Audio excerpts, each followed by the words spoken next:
மெட்ராஸ் மாநிலம் ஒரு நாளில் தமிழ்நாடு மாநிலமாக மாறவில்லை. 1950களில் பெயரை மாற்ற வேண்டும் என்ற முதல் கோரிக்கையின் பின்னணியில் இருந்த காங்கிரஸ் கட்சியைச் சேர்ந்த தியாகி சங்கரலிங்கம் பலமுறை கோரிக்கைகளை முன்வைத்தார். ஆனால் பலனில்லை. மே 7, 1957 அன்று சட்டசபைக்குள் நுழையும் போது திமுக அத்தகைய மாற்றத்திற்கான தனது கோரிக்கையை வலியுறுத்தியது. தீர்மானத்திற்கு ஆதரவாக வெறும் 42 வாக்குகள் பதிவாகி அது தோற்கடிக்கப்பட்டது. ஆனால் இந்த கோரிக்கையை திமுக தொடர்ந்து வலியுறுத்தி வந்தது. ஜனவரி 30, 1961 அன்று சோசலிஸ்ட் கட்சியின் சட்டமன்ற உறுப்பினர் சின்னதுரை மெட்ராஸ் ஸ்டேட் என்ற பெயரை மாற்ற தீர்மானம் கொண்டு வந்தார். அந்த தீர்மானத்தை வெற்றி கொள்வதற்கு ஆளும் கட்சி உறுப்பினர்கள் ஆதரவாக வாக்களிக்க வேண்டும் என்றும் அவர் கேட்டுக்கொண்டார். இதனால் கோரிக்கை மீதான விவாதத்தை முதல்வர் காமராஜர் 1 மாதத்திற்கு ஒத்திவைத்தார். அரசின் காலதாமத தந்திரத்தை கண்டித்து திமுக 3 நாட்கள் சட்டசபையை புறக்கணித்தது. இதற்கிடையில் மூத்த கம்யூனிஸ்ட் தலைவர் பூபேஷ் குப்தா மாநிலத்தின் பெயரை மாற்றுவதற்கான மசோதாவை நாடாளுமன்றத்தில் தொடங்கினார்.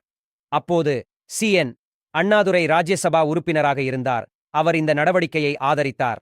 அப்போது பேசிய காங்கிரஸ் பிரமுகர் ஒருவர், சுமார் 500 ஆண்டுகளுக்கு முன்பு ஐக்கிய தமிழ்நாடு இல்லை, சேர, சோழ, பாண்டிய சாம்ராஜ்யங்கள் மட்டுமே இருந்தன. அத்தகைய கோரிக்கையை வரலாற்று ரீதியாக நியாயப்படுத்த முடியாது. இதற்கு பதிலளித்த அண்ணா, பரிபாடல் உள்ளிட்ட பண்டைய இலக்கியங்களில் தமிழ்நாடு என்ற சொல்லை பயன்படுத்தியிருப்பதை சுட்டிக்காட்டினார். அப்படிப்பட்ட பெயர் மாற்றத்தால் மாநிலத்திற்கு எப்படி லாபம் என்று ஒரு எம்.பி. அண்ணாவிடம் கேட்டார்.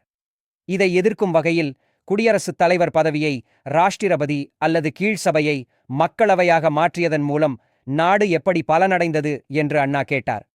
மாநிலத்தின் பெயரும் அதன் தலைநகரமும் வித்தியாசமாக இருக்க வேண்டும் என்று அவர் வலியுறுத்தினார். ஆனால் நாடாளுமன்றத்தில் காங்கிரஸ் கட்சியின் பலம் அதிகமாக இருந்ததால் மசோதா தோற்கடிக்கப்பட்டது. ஜூலை 23, 1963 அன்று திமுக மாநிலங்களவையில் மீண்டும் ஒரு தீர்மானத்தை கொண்டு வந்தது. இந்த முறை ராம முன்வைக்கப்பட்டது. எம். பக்தவத்சலம் முதல்வராக இருந்தார்.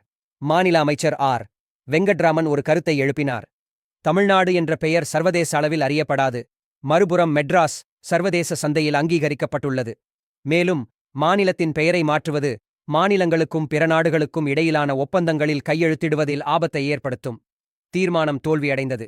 ஆனால் 1967 நடந்த சட்டமன்றத் தேர்தலில் திமுக அமோக வெற்றி பெற்றதால் அது உண்மையாகிவிட்டது. 1967 ஆண்டு ஜூலை 18 சென்னை மாகாணத்தின் பெயரை ஆங்கிலம் மற்றும் தமிழ் மொழிகளில் தமிழ்நாடு என மாற்ற முதல்வர் அண்ணா தீர்மானம் தயாரித்தார். விவாதத்தில் பேசிய எதிர்க்கட்சித் தலைவர் பி.ஜி. கருத்தராமன், உலக வரலாற்றில் மெட்ராஸ் ஒரு பெயர், தமிழகம் அதே உயரத்தை அடைய நேரம் எடுக்கும். எனவே தமிழ்நாடு மெட்ராஸ் ஸ்டேட் என்று பெயர் வைக்க வேண்டும் என்று பரிந்துரைத்தார். ஆனால் விவாதத்தின் ஒரு கட்டத்தில் தமிழகம் ஏற்கப்பட்டு ஒருமனதாக தீர்மானம் நிறைவேற்றப்பட்டது. அண்ணா தமிழ்நாடு என்று 3 முறை உச்சரித்தார். இதை சட்டமன்ற உறுப்பினர்கள் உரக்க ஆரவாரம் செய்தனர். உண்ணாவிரதப் போராட்டத்தில் ஈடுபட்டு இறந்த தியாகி சங்கரலிங்கத்தின் பங்களிப்பை அண்ணா அங்கீகரித்தார். பெயர் மாற்றத்தால் நாம் சுதந்திர நாடாக இல்லை, நமது மாநிலம் இந்தியாவின் ஒரு பகுதியாக மாறும் என்றார் அண்ணா. மேலும் தமிழ்நாடு தலைமைச் செயலகம், தமிழ்நாடு அரசு செயலகம் என்றும் அதற்கேற்ப செயின்ட் ஜார்ஜ் கோட்டையில் பெயர் பலகை அமைக்கப்பட்டது என்றும் தெளிவுபடுத்தினார்.